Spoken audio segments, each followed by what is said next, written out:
தமிழ் சினிமாவிலையும் சரி, அதே போல் பார்த்திங்கன்னா இன்னும் நிறைய ரியல் எஸ்டேட்டு, ஜோதிடம்னு ரொம்பவே அதன் மூலமாக பிரபலம் அடைஞ்சவர் தான் ராஜேஷ் அவர்கள்.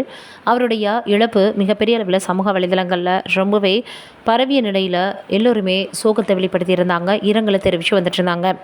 பிரபல நடிகர் நடிகைகள் அப்படின்னு பாக்யராஜ் அவர்கள், வடிவுக்கரசி அவர்கள், ரஜினிகாந்த் அவர்கள் அப்படின்னு பலருமே அவங்கவுங்களுடைய ஆறுதலையும் இரங்கலையும் ராஜேஷ் மற்றும் அவங்களுடைய குடும்பத்தினருக்கு தெரிவித்து வந்துட்டு இருந்தாங்க. இந்த சூழ்நிலையில் என்ன இருக்குது அப்படின்னு பார்த்தோன்னா, ராஜேஷ் அவர்கள் உபயோகப்படுத்திய பொருளை என்ன பண்ண போகிறாங்க அவங்களுடைய பிள்ளைகள் அப்படின்னு இப்போ எல்லோருமே பேசி வந்துட்டுருக்காங்க.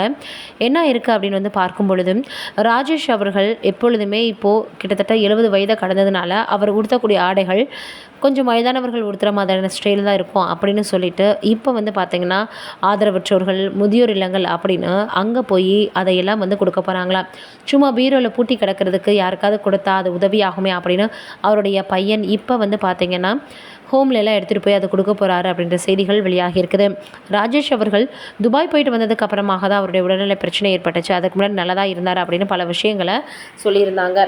அதோட அவர் சாப்பிட்டதுனால இருக்குமோ அப்படின்னு கேட்டப்போ கூட இல்லை, அவரை எப்பயுமே நார்மல்னு இட்லி தான் சாப்பிட்ருந்தாருன்னு சொல்லி அதற்கும் பார்த்திங்கன்னா விளக்கம் கொடுத்துருந்தாங்க. ஆனால் ராஜேஷ் அவர்களுடைய தம்பி என்ன சொல்லியிருக்காரு அப்படின்னு பார்க்கும் பொழுது, அண்ணாவிற்கு அவர் லைட்டாக மூச்சு திணறல் ஏற்படுது அப்படின்னு சொன்னதுமே மருத்துவர்களுக்கு புறம் சொல்றதுக்கு வேணான்ட்டார்.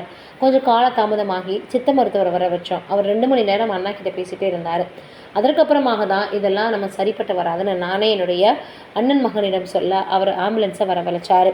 நாங்கள் கூட்டிகிட்டு போய் அங்கே மருத்துவ பரிசோதனை செய்த பொழுது ஏற்கனவே அவர் காலமாகிட்டார்ன்ற செய்தியை அவங்க சொல்லியிருந்தாங்க. இப்படி நல்லா இருந்த மனிதனுக்கு திடீரென இப்படி ஏற்பட்டிருக்கே அப்படின்னு எல்லோரும் சொல்லி வராங்க. இதில் என்ன பார்த்திங்கன்னா ஒரு பெரிய விஷயம்னா, 35 ஆண்டுகளுக்கு முன்னாடியே தன்னுடைய கல்லறையை தன்னுடைய மனைவியினுடைய கல்லறைக்கு பக்கத்தில் கட்டி வச்சுட்டாரு. அவங்களுடைய அப்பா அம்மா கல்லறைகளும் அங்கே தான் இருக்குதான்.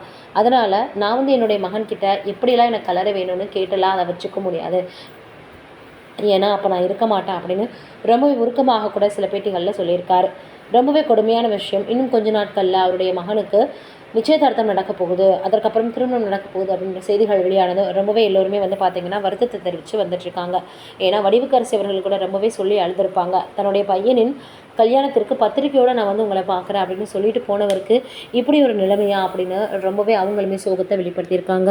நம்மளுடைய சார்பாக ராஜேஷ் அவர்களை என்னுடைய ஆன்மா சாந்தியை கடவுளை வேண்டிக்கலாம். நீங்கள் என்ன நினைக்கிறீங்கன்னு கமெண்ட்டில் சொல்லுங்கள்.